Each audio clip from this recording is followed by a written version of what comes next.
Yo les pros, j'espère que vous allez bien, installez-vous confortablement et bienvenue sur la chaîne G United. Tout d'abord, je tiens à tous vous souhaiter un excellent joyeux Noël à tous. Puis, sans plus tarder, nous rentrons dans le vif du sujet, à savoir le retour de la Première Ligue. Et oui, les gars, la Première Ligue revient cette semaine. Et tous les supporters de la Première Ligue seront câblés devant leurs écrans en train de regarder leur équipe préférée en train de jouer. Et nous, supporters de Manchester United, ne faisons pas exception. Au programme de cette vidéo, nous parlerons du classement de Manchester United, puis dans un second temps, nous parlerons des joueurs clés qui aideront Manchester United à se glisser au haut du classement. Et enfin, en troisième rubrique, je vous parlerai de mon avis aussi subjectif que objectif qu'il soit. Alors, le classement de Manchester United.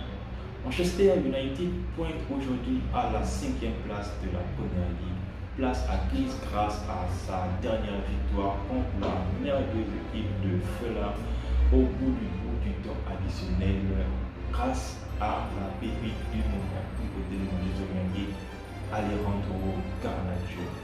Manchester United a dû batailler pour être à cette position. Et dans le devant de la scène, nous retrouvons Tottenham à la 4e place.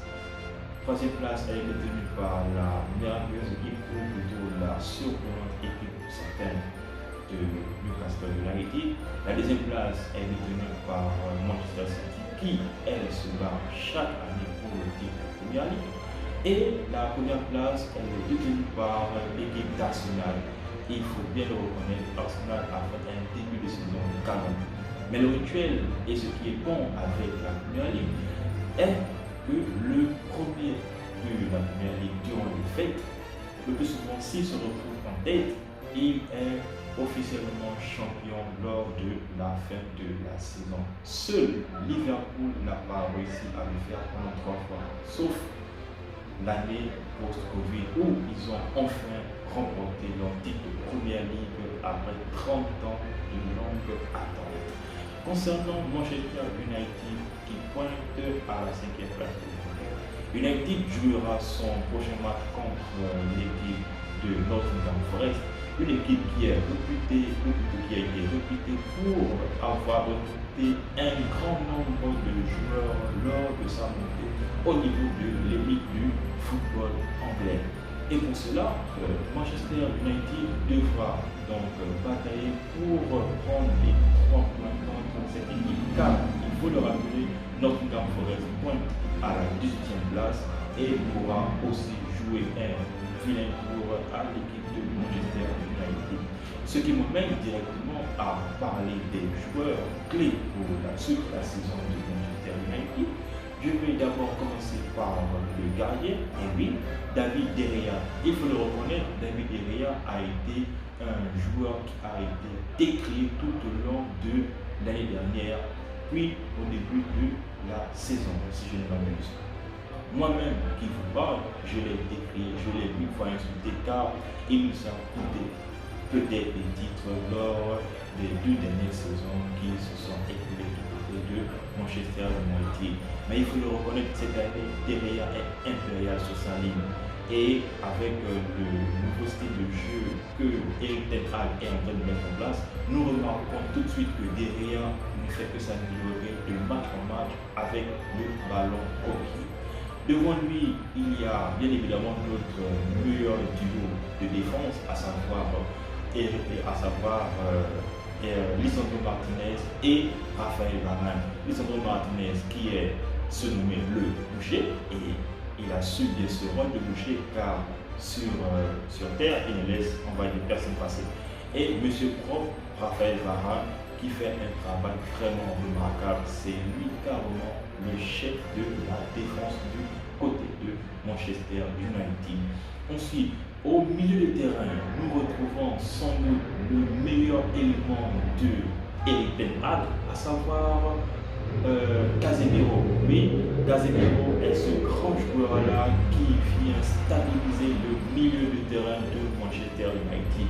Manchester United n'avait plus eu ce genre de milieu de terrain depuis le départ de Michael Carrick à la retraite officielle de sa carrière.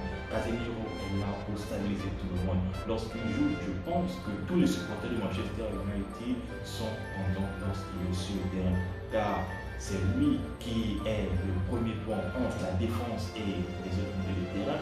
Et c'est lui qui est toujours là, bien placé pour faire les interceptions, pour faire en sorte que l'attaque adverse soit totalement anéantie.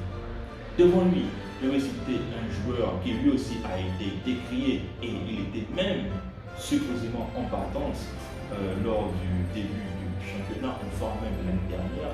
J'ai nommé Marcus Rashford. Marcus Rashford est aujourd'hui un joueur qui revient au haut niveau. C'est comme s'il avait repris confiance en lui. C'est comme si on revoyait le Marcus Rashford qui avait débuté sa carrière lorsqu'il a été lancé par Louis van Gaal. Rashford marque but sur but. Nous l'avons tous vu pendant la Coupe du Monde où à chaque fois qu'il rentrait, Marcus Rashford mettait au moins un but. Pour tous supporters de Manchester United, je pense au moins que tous les supporters du Mancunien voulaient voir Marcus Rashford à la place de Bukayo Saka. Mais Saka aussi, qui réalise une très bonne saison, je l'ai dit tout haut avec Arsenal, était un élément vraiment de choix avec le sélectionneur anglais Gareth Southgate. Mais il faut le reconnaître, Rashford est en ce moment très efficace.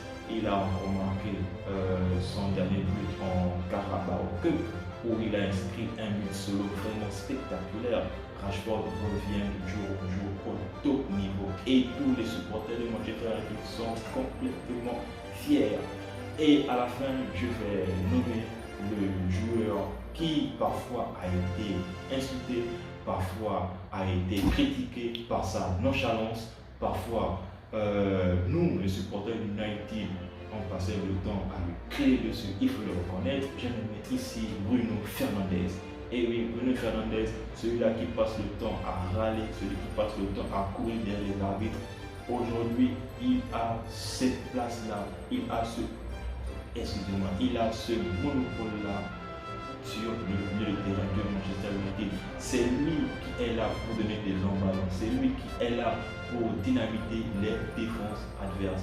Tout le jeu de Manchester United passe par lui, car c'est lui notre métronome en milieu de terrain.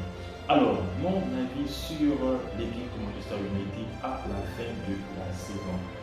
Avec le retour en forme de tous les joueurs que j'ai cités, Manchester United peut espérer la troisième ou la deuxième place. Je dois l'avouer, c'est le cœur de ce supporter qui parle.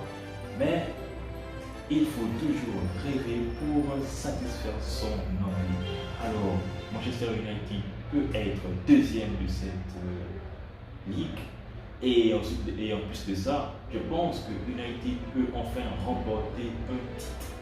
Après 7 ans d'attente, oui, après 7 ans d'attente, le titre de la Carabao Cup, il faut le reconnaître, je pense selon moi que Manchester United sera capable de remporter ce trophée et commencer à gagner des titres d'année en année. Alors, n'hésitez pas de me dire en commentaire quel est pour vous le joueur le plus important parmi ceux que j'ai cités ou même ceux que j'ai oublié de mettre dans cette liste des joueurs importants pour la suite de Manchester. Et n'oubliez pas de lâcher un pouce bleu. On est ensemble, Glory United. Passez un excellent événement. Peace.